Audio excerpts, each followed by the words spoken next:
Olá, tudo bem? Meu nome é José Guilherme, sou professor de Geografia e no vídeo de hoje a gente vai continuar falando sobre a América. Hoje vamos falar sobre as características naturais, que é a aula 5 do volume 2 do material didático. Então vamos lá? Para a gente começar, a gente tem que entender que o continente americano ele tem uma diversidade muito grande de paisagens. Analisando primeiramente o relevo, a gente tem que o continente americano ele tem essas cinco grandes classes, né, que são as montanhas elevadas, os platôs, os planaltos, planícies e as grandes bacias e as depressões, né, as áreas mais rebaixadas. Vamos falar um pouquinho sobre cada uma dessas classes de relevo. A primeira delas, as grandes montanhas, a gente pode entender principalmente através das grandes cadeias montanhosas que são existentes em toda a porção oeste do continente. Eu vou passar com o meu cursor aqui, né, desde a porção sul do continente americano até o extremo norte. Nessa porção oeste, existem grandes cadeias montanhosas, né, uma condição específica. O que é? É o encontro de duas grandes placas tectônicas. As placas de Nazca e Sul-Americana, elas se deslocam em direções opostas. A placa de Nazca ela se desloca na direção leste, enquanto a placa sul-americana ela se desloca na direção oeste. Isso faz com que elas se choquem. Quando elas se chocam, a placa de Nazca, que é uma placa oceânica, ela é muito mais pesada do que a placa sul-americana. Então ela acaba por entrar, né, por subductar, que é a palavra utilizada, né, por descer, enquanto a placa sul-americana ela sobe. Quando a placa sul-americana ela sobe, ela forma essas grandes cadeias de relevo como essa, que a gente tem aqui na América do Sul, a Cordilheira dos Andes, que ela é formada por esse processo, né, é o que a gente chama de dobramento, né, que é quando uma placa tectônica ela se dobra a partir do choque com uma outra placa tectônica, né, a placa de Nazca e a placa sul-americana. Já no outro extremo, a gente tem os relevos mais baixos, né, as planícies, que aqui no nosso mapa a gente vê tanto como planície, né, que é o amarelinho, né, todas essas planícies platina, né, essas planícies costeiras, planície central aqui no continente norte-americano, e as bacias e bacias e depressões, né, que no caso aqui a gente tem toda a planície amazônica, né, que é uma zona depressão, esse nome é dado por ser uma zona mais baixa que seu entorno. Aqui, nessas grandes planícies, uma dessas áreas é a do rio Mississippi, que se localiza aqui nessa porção amarela dos Estados Unidos, entre os Estados Unidos e Canadá, que é um rio muito importante por questões de navegação. E aqui, né, no continente sul-americano, a gente tem o rio Amazonas, né, a planície do rio Amazonas, que é toda essa área rebaixada, né, aqui essa porção em verde do nosso mapa, que é uma área mais baixa que todo o entorno, né, que o escudo brasileiro, o Planalto das Guianas e a Cordilheira dos Andes. A gente tem também os planaltos e as montanhas antigas do leste, né, que são todas essas partes aqui, tanto do escudo brasileiro quanto o Planalto das Guianas. Um exemplo é esse da foto, né, que é do Planalto das Guianas, onde se localiza o Pico da Neblina, que é o monte mais alto do Brasil, que tem uma altimetria próxima a 3.000 metros de altura.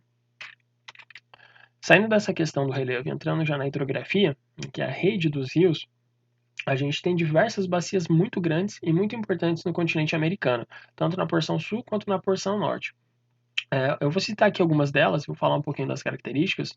Uma das mais importantes da América do Norte é a bacia do rio Missouri e Mississippi, que é toda essa área aqui, né, em uma coloração marrom. Ela é muito importante porque é um grande rio que tem característica de ter uma navegação muito forte, né? Ele escoa muitos produtos do interior do continente para fora, né? Então, e entre essas áreas ali em toda a bacia. Então, ele é um rio muito importante, principalmente pela questão de navegação, né, nesse continente norte-americano. Tem também a bacia do rio Amazonas, que é o rio mais caudaloso, né, o rio mais volumoso existente no nosso mundo, que é toda essa área aqui, né, que vai desde as nascentes na Cordilheira dos Andes até desembocar no mar, né, na costa brasileira. Então ele é um rio muito importante que tem uma bacia hidrográfica muito importante, não só a nível continental, mas a nível mundial. E também a bacia Platina, né, aqui representada pelo Rio Paraná. O Rio Paraná ele é muito importante para toda a porção sul-sudeste do Brasil, muito por conter diversas hidrelétricas, como a hidrelétrica de Itaipu. Essa bacia Platina ela é composta por diversos rios, como o Rio Paraná, o Rio Paraguai e o Rio Uruguai, mas ela é chamada ao todo de Bacia Platina, né? Então, aqui tem uma imagem da Ponte da Amizade, né, que liga o Brasil com o Paraguai. Então, é um rio bastante importante nesse contexto. Agora, falando um pouquinho sobre o clima, a gente tem diversos climas no continente americano, que vão desde os extremos polares até os extremos secos, né, e quentes. Então, iniciando, a gente tem o clima polar, que ele predomina, né, no extremo norte do continente. E o que ele tem de característica? Ao longo de todo o ano, as temperaturas médias são bastante baixas e é comum a existência de neve, né, a presença de neve em quase todo o ano, e glaciares, né, que são grandes campos de gelo. Aqui, a gente consegue analisar a existência desses climas através desses gráficos, né, que são chamados de climogramas. O que é um climograma? Um climograma é um gráfico que mostra através das linhas, né? A linha vermelha aqui no caso, a temperatura ao longo do ano, né? Aqui a gente tem os meses do ano embaixo, então a variação da temperatura. E nessas colunas de coloração azul, a gente tem a variação da chuva, né? A precipitação. Então a gente consegue analisar todo o clima, né? Se tem uma variação da temperatura, né? Ao longo do ano, se tem uma variação da chuva, através desses gráficos, né? Esse aqui é o climograma de uma cidade na Groenlândia, né? Que é toda essa porção, que é essa porção aqui, né? Então, possui esse clima polar, né? O clima frio, ele predomina na maior parte do território canadense, né? A porção norte dos Estados Unidos também. E nessa região acontece um fenômeno muito importante, que é a formação das massas de ar polar, das massas de ar frias, né? Que são responsáveis pelas quedas de temperatura que chegam em grande parte dos Estados Unidos, né? Então, é toda essa porção aqui que eu estou passando no meu cursor. Bom, a gente tem também o clima temperado, que ele ocorre em algumas faixas da América do Norte, do Canadá e dos Estados Unidos, né, essa faixa em verde aqui, e também em porção da Argentina e do Chile, né, aqui na América do Sul. Ele tem por característica ter as 4 estações do ano bem definidas, né? Eu tenho um verão bastante quente e geralmente seco, né?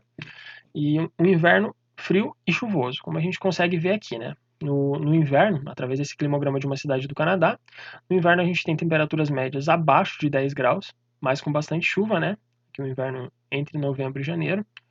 Enquanto no verão a gente tem temperaturas médias acima de 20 graus, pouca chuva, né? Menos chuva do que nos meses de inverno. Tem também o clima subtropical, que ele ocorre em porções dos Estados Unidos, no sul do Brasil, abaixo do Trópico de Capricórnio, a sul do Trópico de Capricórnio, e uma parte da Argentina. Ele também tem essa questão das 4 estações do ano bem definidas, mas a diferença é que ele tem os verões comumente mais quentes e chuvosos, né? E ainda no inverno ocorre recorrente a ocorrência de geadas. Então é toda essa porção aqui, né? Aqui do sul do Brasil, da Argentina e do Uruguai. E essa porção aqui dos Estados Unidos, aqui por esse climograma a gente consegue ver, né? Durante o verão a gente tem mais chuva, né? Então tem uma variação grande de temperatura também entre os meses de inverno e os meses de verão, temperatura média, e a chuva concentrada principalmente nos meses de verão. Ainda existe o clima desértico, que é um clima onde baixíssima precipitação pluviométrica, ou seja, praticamente não tem chuva, e ele ocorre em uma porção. Esse clima ele ocorre na porção sul dos Estados Unidos, na divisa entre o México e os Estados Unidos, que é o deserto de Sonora, e ele ocorre também em uma grande parte da América do Sul, que vai desde o norte do Chile até a fronteira com o Peru, que é toda essa porção aqui, né, que é o deserto do Atacama, que vai desde aqui até essa porção aqui. E ainda existe também em uma porção dos Estados Unidos e do México, né? Nessa porção sul dos Estados Unidos e na porção noroeste do México, né? Então, como a gente pode ver, aqui praticamente não existe chuva, né? A chuva em alguns meses, mas ela praticamente não ocorre, e também existe uma grande variação da temperatura, né? Então a gente tem máximas próximas a 30, né, durante os meses de verão, e durante os meses de inverno abaixo de 20. Então tem uma variação bastante grande. Existe também o clima equatorial, que ele ocorre basicamente na América do Sul, né, na porção mais próxima da linha do Equador, na América Central também e no extremo sul do México, né, numa porção do México. Ele tem, por característica, uma grande presença de umidade ao longo de todo o ano, e as temperaturas são comumente altas e variam muito pouco. Como a gente consegue ver nesse climograma, né, de uma cidade do Amazonas, a temperatura média praticamente não varia ao longo do ano, e eu tenho muita chuva durante todo o ano, né? Chuva ela é bem distribuída e ela ocorre o ano inteiro. Existe também o clima tropical, que ele ocorre na porção central da América do Sul, né, toda essa porção que eu estou passando no meu cursor aqui, em uma porção do México, né, essa parte aqui da América Central, e ele tem por característica ter temperaturas elevadas ao longo de todo o ano, e chuvas concentradas em uma estação, geralmente. Como a gente consegue ver nesse climograma de uma cidade do México, as temperaturas médias elas são acima de 30 ao longo de todo o ano. A gente tem as chuvas aqui, nesse caso, concentradas nos meses de verão. Quanto à vegetação, existe uma diversidade bastante grande. A primeira formação vegetal que a gente tem aqui é a formação de deserto gelado. Ela tem sua ocorrência aqui na porção da Groenlândia e ela tem por característica a existência muito pequena de vegetação. A gente tem alguns musgos e líquens em pequenas partes que, muito por conta dessa temperatura muito baixa, resiste muito pouca coisa. Então, praticamente não há vegetação. Já nessa porção norte do Canadá, a gente tem uma vegetação de tundra, em toda essa porção aqui, né, em azul. A gente tem uma vegetação de tundra, que ela é semelhante a uma vegetação de deserto gelado, mas que como a temperatura ela já é um pouco mais alta, em parte do ano a gente tem o descongelamento do gelo na superfície e a existência maior de espécies vegetais. Ainda assim, espécies de baixo porte, geralmente. Existem também as florestas de coníferas, né, que são em toda essa parte aqui do Canadá e uma partezinha dos Estados Unidos. Essa vegetação ela tem por característica, né, ela ter os topos bastante estreitos, pela ocorrência de neve ao longo do ano. Em uma parte da América do Norte e também da América do Sul, né, nessa porção central da América do Norte aqui dos Estados Unidos e na porção sul do Brasil e na Argentina e Uruguai, existe a vegetação de pradaria ou de estepe, como ela é também chamada, ou no Brasil ela é chamada de campo, né, uma vegetação de campos de altitude, muitas vezes chamada. A existência dessa vegetação acontece em áreas altas, né, então é uma vegetação de campos com a predominância de gramíneas, né, de espécies baixas. Existe também a vegetação de floresta tropical ou de temperado, né, que é toda essa área em verde, né, subtropical, me desculpa, ou temperada, que ela ocorre, né, em uma porção onde eu tenho uma grande diversidade de espécies e tem uma variação bastante grande de temperatura, né, espécies de grande porte. Existe também a vegetação de deserto, que ela ocorre em toda essa porção aqui, né, que é o Atacama, na porção oeste da América do Sul, e também nessa faixa, né, que tem o deserto na fronteira entre os Estados Unidos e o México. É uma vegetação muito baixa também, né, com pouquíssimas espécies, cactáceas e bromeliáceas, geralmente, as que conseguem, muito pela falta de água. Né? Então, como tem pouca água, não consegue ter uma vegetação de grande porte nessa área. Existe também a vegetação chamada de formações mistas, né, que aqui ela está nessa cor roxa, que acontece no Paraguai e no Nordeste brasileiro. No Nordeste brasileiro é a vegetação de semiárido, que ela tem por característica espécies que se adaptam a períodos de seca e períodos de chuva, né? Então, aqui tem uma foto que é uma área do Paraguai, a característica que ela tem no Paraguai, mas no Brasil ela é muito mais assim, né? Ela tem muito mais essa cara, essa é uma foto do semiárido nordestino. Também existem as florestas equatoriais e tropicais, né, que é toda a floresta amazônica, né, a Mata Atlântica aqui também, que ocorre principalmente nessa porção norte do Brasil e na América Central, que é uma área caracterizada pela incidência muito grande de chuva. Né? Então, é temperatura alta e chuva existente ao longo do ano e muita chuva.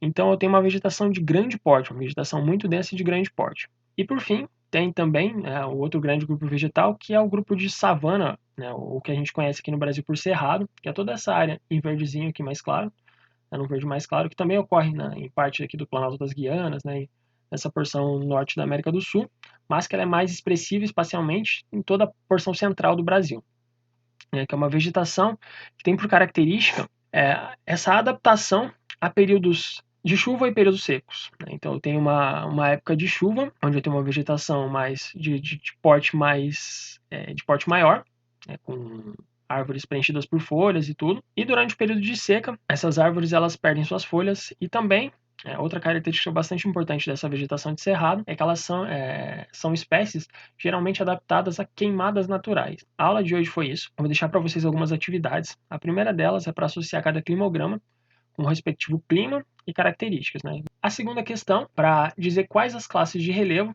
que são existentes no continente americano. E a terceira questão, para olhar esse mapa, né, que está disponível na página 30, e assinalar as alternativas que correspondem às formações vegetais que não existem no nosso país, no Brasil. A aula de hoje foi isso, agradeço a atenção de vocês, até a próxima.